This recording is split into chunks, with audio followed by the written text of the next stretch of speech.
afternoon, respected HOD ma'am, respected all teachers and all members. मेरा नाम पूजा है। मैं सार्थक इंस्टीट्यूट ऑफ मेडिकल साइंस के GNM थर्ड ईयर की स्टूडेंट हूँ। मैं आप सभी को कॉन्स्टिपेशन यानी कि कब्ज के बारे में कुछ बताना चाहती हूँ। कब्ज क्या होता है, इसके लक्षण कैसे होते हैं, ये क्यों होता है और इससे हम कैसे बचें, इन सब के बारे में मैं आप सभी को बताऊंगी। कब्ज होता क्या है? कब्ज जो होता है वो मल त्याग करने में परेशानी होना या कि फिर मल का कठोर हो जाना ही कब्ज होता है। मतलब कि जब हम लैट्रिन जाते हैं तो उसको हम सही से पास नहीं कर पाते हैं, हमको बहुत ज़्यादा तकलीफ होती है, वो कब्ज होता है। ये क्यों होता है? ये क्योंकि हमारे शरीर में ना हार्मोनल बहुत ज़्यादा बदलाव हो जाते हैं, जिसकी वजह से कब्ज होता है।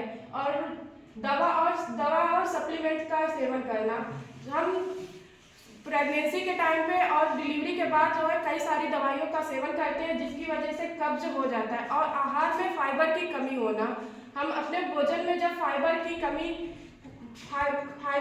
रिच फूड नहीं लेते हैं, उसकी वजह से भी हमें कब्ज की समस्या हो जाती है। और गर्भाशय का बड़ा होना, डिलीवरी के बाद और डिलीवरी के पहले जो है हमारा जो गर्भाशय होता है वो साइज में बड़ा हो जाता है, जिसकी वजह से हमारे जो आंत होती है उस पर काफ़ी दबाव बनता है और इसकी वजह से हमारा जो भोजन है वो सही से नहीं पच पाता है और कब्ज की समस्या बनने लगती है।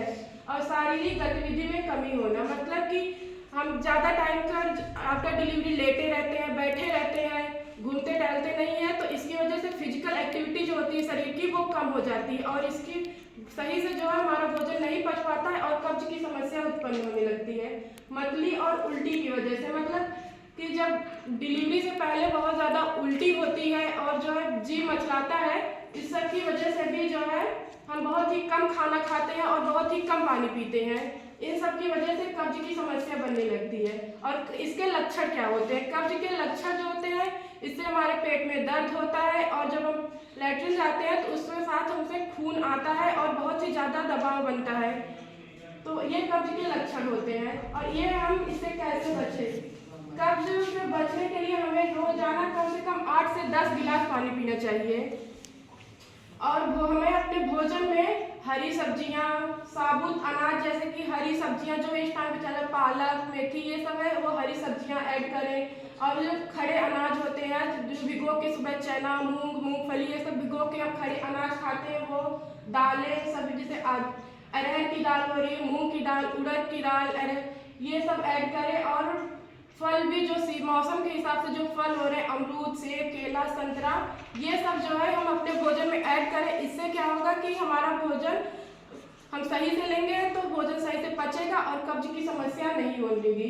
और डेली हम व्यायाम करें, योग करें और टहलें। ज़्यादा टाइम लेटे रहने से और शारीरिक गतिविधियों में कमी आने से जो है हमारा भोजन सही से नहीं पचता, इसलिए हमें रोज टहलना चाहिए और योग करना चाहिए, इससे हमारा भोजन सही से पचेगा। और हल्के हाथों से पेट की मसाज करें, क्योंकि कब्ज बनने पे पेट में दर्द भी होता है, तो इससे हम अपने पेट पे हल्के हाथों से मसाज करेंगे तो भी जो है कब्ज की समस्या इससे कम होगी। और फास्ट फूड से दूरी बनाएं। कब्ज की जो बाहर की चीज़ें, समोसा खा रहे हैं, ये सारी चीज़ें हम ना खाएं, तो इससे जो है कब्ज की समस्या होती है। और सुबह उठने के बाद और रात को सोने से पहले हमें जो है गुनगुना पानी पिए, इससे जो है कब्ज की समस्या नहीं होगी और भोजन भी रात में सही से अच्छे से पच जाएगा।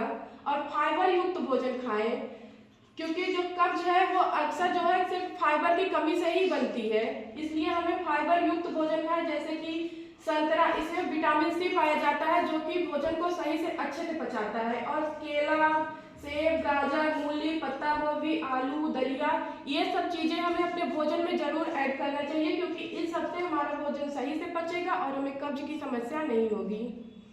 Thank you.